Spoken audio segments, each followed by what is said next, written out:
There's this term. So again, workforce development. It's used across the country by politicians and policymakers at all levels. In workforce development. Workforce development. It transformed our state on workforce development issues. By business leaders, educators, and researchers. Workforce development. On workforce development. So the workforce development system. And by, well, really no one else. What is this term that's generated thousands of pages of research, that has schools scrambling to change the way they teach? And why should you care? Two things. I would say two things. The first one, I would just point at the camera and I would say, workforce development is about matching you with a job. This is Professor Holley. He leads a research center in Ohio that studies this topic. And the second thing I would say is that workforce development is about education and training for careers. And then it's also a theoretical question about, well, how are you supposed to do that when, the economy's changing like crazy and everybody's jobs are being relocated to other places and robots are taking over. What does that mean for workforce development? Well, that's a bigger theoretical question, but it's the same thing as it's education and careers. Education and careers. Answers to a question that has stemmed from different problems in different decades. The term workforce development grew out of the war on poverty in the 1960s. It was initially used as a shorthand for job training efforts to assist workers who had become unemployed. Anti-poverty activities in the 60s and then the oil crisis in the 70s both brought a lot of attention at the federal level to workforce development. And where we might have started out in the early to mid 60s with an orientation towards race and justice, in the late 80s towards the 90s, we shifted towards the orientation of the federal policies being around meeting the human capital needs of firms and ensuring that individuals were successfully employed or reemployed. So originally, the term only referred to government-funded activities for disadvantaged people, focusing on job training and remedial education. In this early version of workforce development, a local organization would have received state or federal funding to train people for jobs. But there was a problem. Nobody wants to go to a job training program that doesn't lead to a job. Training organizations were rarely checking with the businesses and industries to see if there would be any demand for the new workers they were trying to supply. That's what changed with workforce development starting in the 90s.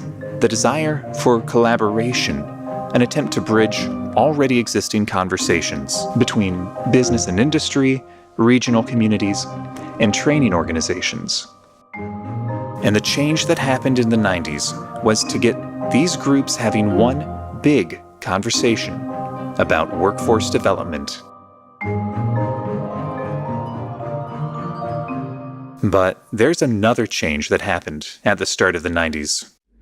Mr. Gorbachev, tear down this wall. Globalization.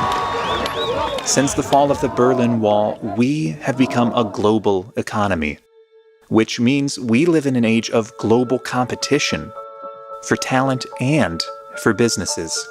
Companies of all sizes are constantly being courted and incentivized by nations, by states, and by cities about where to open their new plant, center, or office.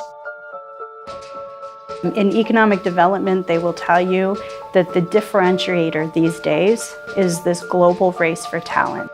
This is Sherry Gonzalez-Warren, and it's her name that's on most of these reports about workforce development in the Kansas City region. The first question that any company asks when they're thinking of coming here is, tell me about your workforce. What are you teaching your 8th graders? So that I'm sure I have the workforce now and in the future.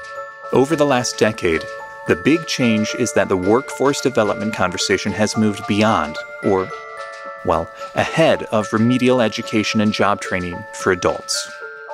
It's moved into the classroom at every level. This is what we mean when we talk about workforce development today. And this is why you should care. It means collaboration, conversation between business and industry, regional communities, and training organizations. And training organizations increasingly means schools. Should businesses be influencing the classroom?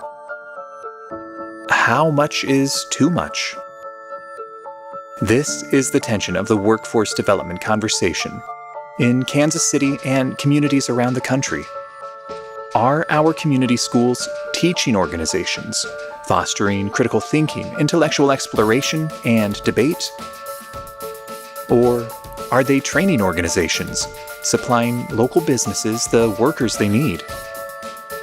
Can they be both? Workforce development is something you should care about because it's a conversation about our schools, our businesses, and the strength of our community.